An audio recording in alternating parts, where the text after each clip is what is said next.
Part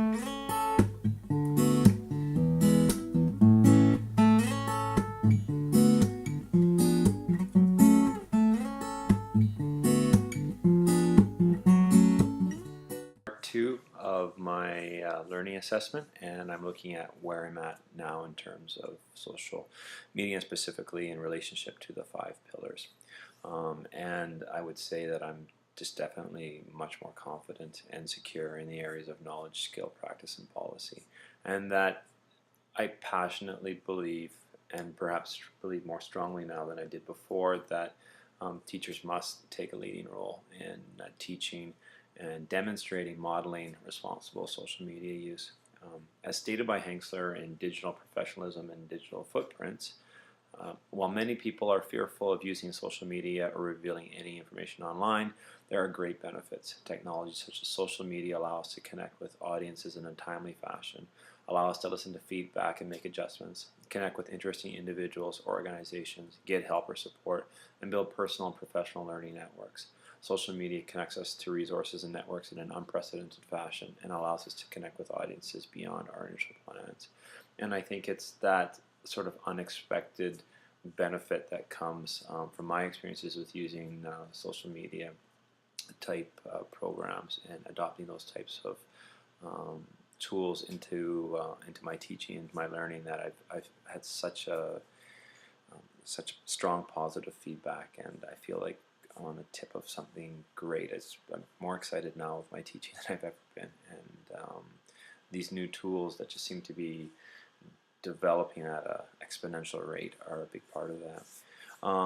So looking at the material of the course, I think the idea of digital footprint was, and we spent a lot of time looking at the negative and the pitfalls and the what ifs, and I think the course really reinforced the idea for me that your digital footprint does equal your reputation, and that doesn't just end when you leave school. And I think I've always been somewhat careful innately, but now perhaps I have just a stronger sense of how important, and even by looking at some of the negative case studies and looking at the Shawan case, and seeing the further reaching consequences and even the legal ramifications and the legal responsibility that we have as teachers to ensure that we are living responsibly, and that not only at the workplace but outside of the workplace, and how the social media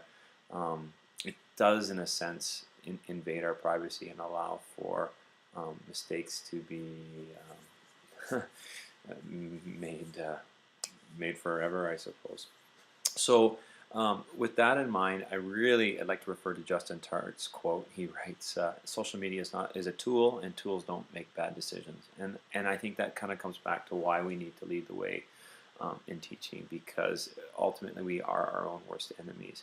And as such, looking at this digital citizenship reminds us as professionals that we have to be careful, but it also should remind us how important a role it is for us to teach our students to be cautious, and they need that help. And as I've done a little bit of work with them in that area, it's unbelievable how many things that they don't know, and how good habits can be instilled. And I think we need to not shy away from that, but we need to jump headfirst into taking a leading role in that, because I don't know if they're going to get it anywhere else. So in my personal practice, I've been using Weebly, and as a vehicle of learning, and I've built an online course, and I started it last year, and now after taking this course, I feel assured. I didn't do everything perfectly, and I've certainly through this course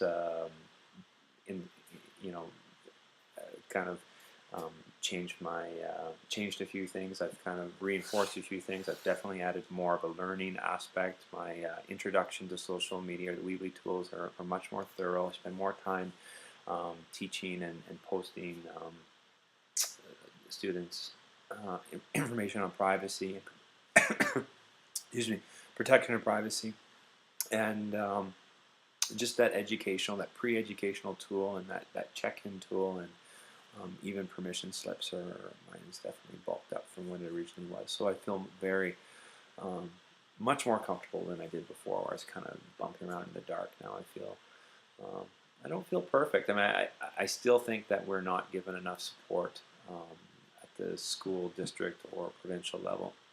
But I do feel that I've covered um, CYA, cover your butt, cover your ass. I've taken care of that aspect of my practice, and I feel more confident there. And getting back to my last comment, I think that you know that there needs to be work done um, on a more institutional level in order to support teachers. And I think, looking towards my master's, that perhaps that's an area that I'd like to be involved in, is helping to develop tools for teachers within the district or within even the province to have that kind of structure, that support, or that kind of scaffolding to help both educators and students benefit from social media and to benefit in a safe way, and to ultimately protect their privacy.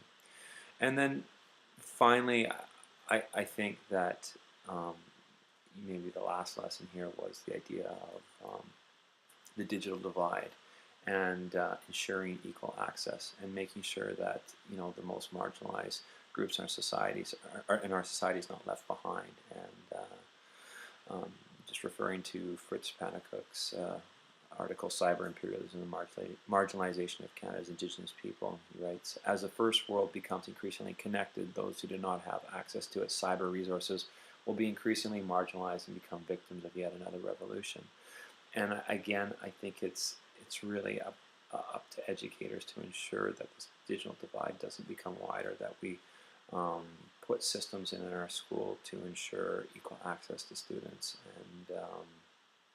and that's done at an institutional level. And I think that we can do that at the school level. So that's the end of part 2.